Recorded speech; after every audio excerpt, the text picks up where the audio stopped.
할렐루야. 여러분과 여러분의 가정을 축복합니다. 8월 18일 셋째 주간 가정예배입니다. 신앙 고백 드립니다. 나는 전능하신 아버지 하나님 천재 창조주를 믿습니다.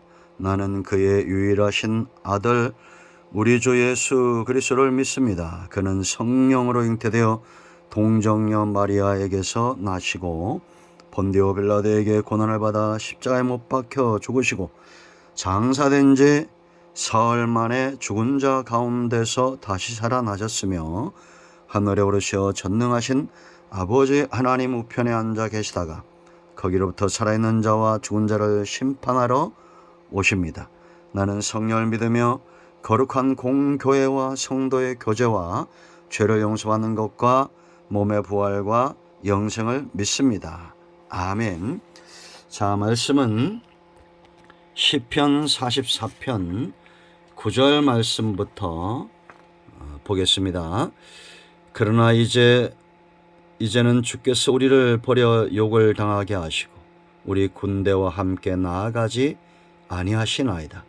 주께서 우리를 대적들에게서 돌아서게 하시니 우리를 미워하는 자가 자기를 위하여 탈취하였나이다.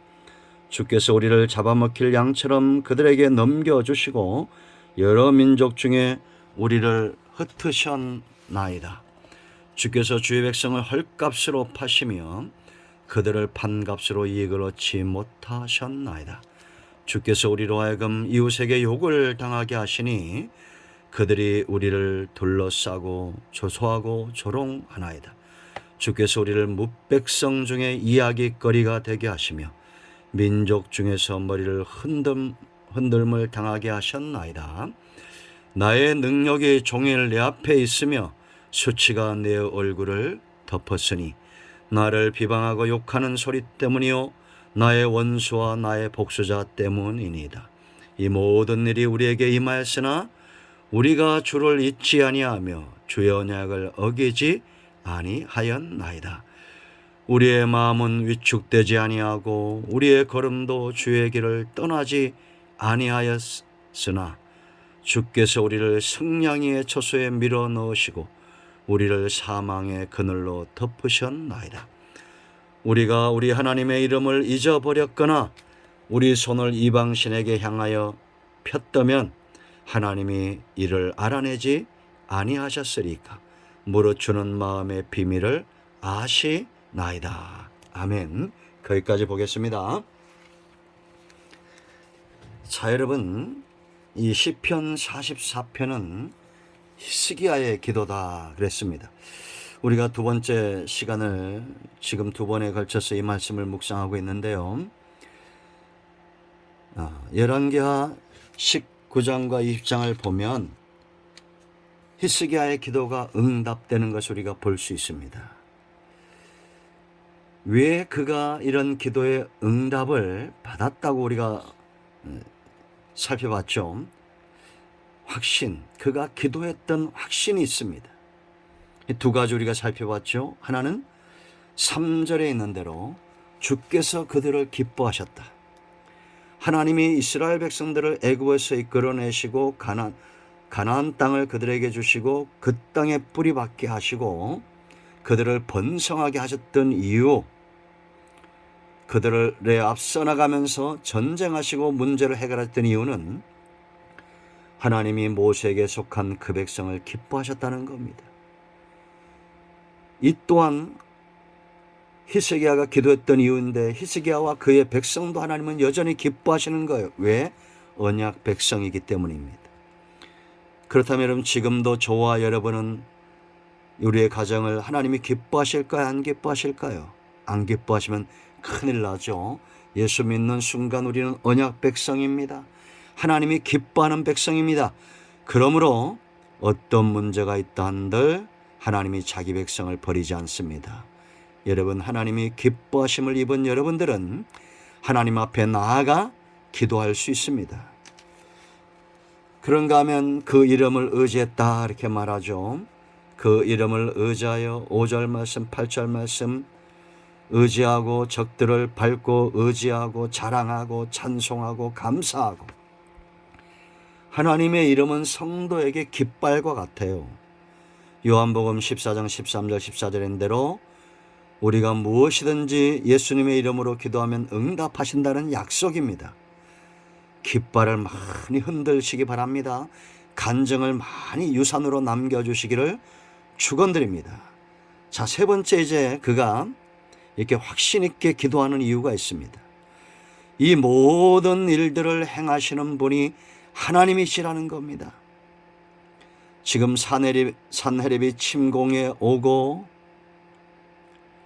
그리고 그는 또 열왕기하 20장에서 죽을 병에 걸리죠. 이런 질병과 대적들로 인한 문제와 여러 가지 고통, 그 뒤에서 역사하시는 분이 있는데 하나님이 이 일을 행하신다라는 겁니다. 이렇게 하나님이 내 삶 가운데 일한다는 거 여러분 의심하지 마십시오. 자기의 사랑하는 백성을 그냥 버려두지 않습니다. 자기 이름을 의지하는 자를 그냥 버려두지 않습니다. 그런데 왜 문제를 주실까요? 연단하시는 겁니다. 우리가 하나님의 이름을 더 이상 의지하지 않고 하나님의 기쁨으로 살아야 될 하나님의 백성들이 세상의 즐거움의 노예가 될 때 하나님은 자기 백성을 찾으시는 겁니다. 부모가 자식이 집 나가서 들어오지 않으면 찾는 것처럼 하나님이 사람 채찍 인생 막대기 환경과 전쟁과 기근과 질병과 다양한 것들을 매로 사용하셔서 찾으시는 거예요. 그럴 때 우리는 어떻게 해야 됩니까? 우리 삶 가운데 문제가 일어날 때 이건 하나님의 연단이구나 알고 깨닫는 자는 기도하게 돼 있어요. 기도할 뿐만 아니라 연단은 삶을 바꾸라는 신호기 때문에 연단이란 말을 알죠. 불같은 연단입니다. 여러분, 금을 순도가 한 80% 되는 금을 용광로 속에 집어넣을 때마다 순도가 높아져 가죠. 90%, 99.9%, 100% 불에 들어갈 때마다 이제는 정금 같은 믿음으로 나오죠. 그러므로 여러분, 고집 센 사람들은 성경에 망하는 유일한 사람이라고 했습니다. 문제가 일어날 때는 고집을 꺾고 하나님 앞에 나아가 기도하고 삶을 바꿔야 됩니다. 어떻게 바꿔야 되겠어요? 17절 보세요. 17절, 이 모든 일이 우리에게 임하였으나 우리가 주를 잊지 아니하며 주의 언약을 어기지 아니하였나이다. 아멘하고, 여러분 그냥 지나갈 문제가 아니죠. 이 모든 일이 우리에게 임하였다. 이 모든 일이 우리에게 임할 때 우리는 어떻게 해야 됩니까? 그럴 때도 주를 잊지 아니하고 주의 언약을 어기지 아니해야 됩니다. 그렇게 살고자 하는 사람들이 아멘해야 됩니다. 아멘 하셨습니까? 그럼 이 비참한 삶 보세요. 이건 연단의 용광로는 뜨거운 겁니다. 뜨거운 것 외에는 없는 거예요. 하나님이 매를 대실 때는 아픈 겁니다. 그래서 여러분 9절로 16절까지 계속 강조되는 게 뭐냐? 주께서 이렇게 말합니다. 그러나 이제는 주께서 우리를 버려 욕을 당하게 하시고, 용광로죠. 우리 군대와 함께 나가지 아니하시나이다. 하나님께 버림받은 고통이에요. 용광로입니다. 왜? 나를 잊지 말라는 겁니다. 하나님을 잊지 말라는 거예요. 하나님이 기뻐하는 백성으로 돌아오라는 겁니다. 하나님의 이름을 의지하라는 겁니다. 언약을 잊지 말라는 거예요. 10절 보세요. 주께서 우리를 대적들에게서 돌아서게 하시니 우리를 미워하는 자가 자기를 위하여 탈취하였나이다. 다 빼앗기는 겁니다.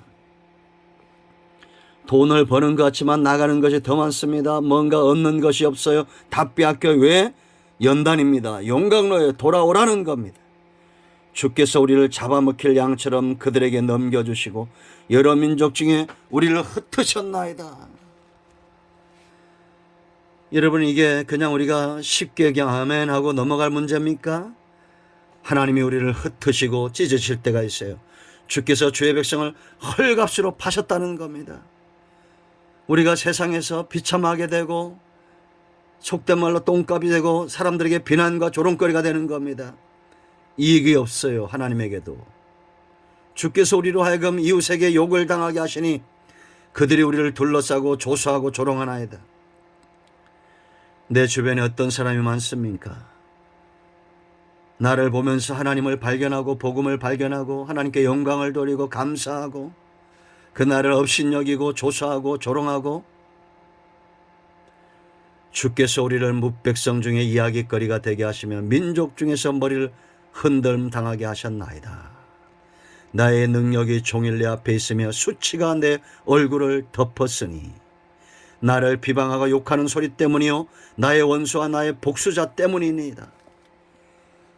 히스기야는 이런 기가 막힐 상황에서 고백합니다. 이 모든 일이 우리에게 임하였으나 우리가 주를 잊지 아니하며 주의 언약을 어기지 아니하였나이다. 과거엔 그랬지만 이런 연단을 받으면서 이제는 신앙 안으로 돌아왔다는 겁니다. 회개하고 돌이켰다는 거예요. 18절도 보세요. 이런 삶을 회복하라는 겁니다. 우리의 마음은 위축되지 아니하고 우리의 걸음도 우리의 주의 길을 떠나지 아니하였으나, 마음은 위축되지 않고 주의 길을 떠나지 아니했다는 겁니다. 그런데도 남아있는 연단이 있어요. 19절, 주께서 우리를 승냥이의 처소에 밀어 넣으시고 우리를 사망의 그늘로 덮으셨나이다. 여러분, 이런 상황이 올 때 우리가 주의 길을 기억해야 됩니다. 우리의 마음이 하나님을 향해서 위축되지 않고 우리 중심에 하나님을 흠모함이 있어야 됩니다. 이런 삶으로 돌이킬 때 우리의 기도에 확신이 있는 겁니다.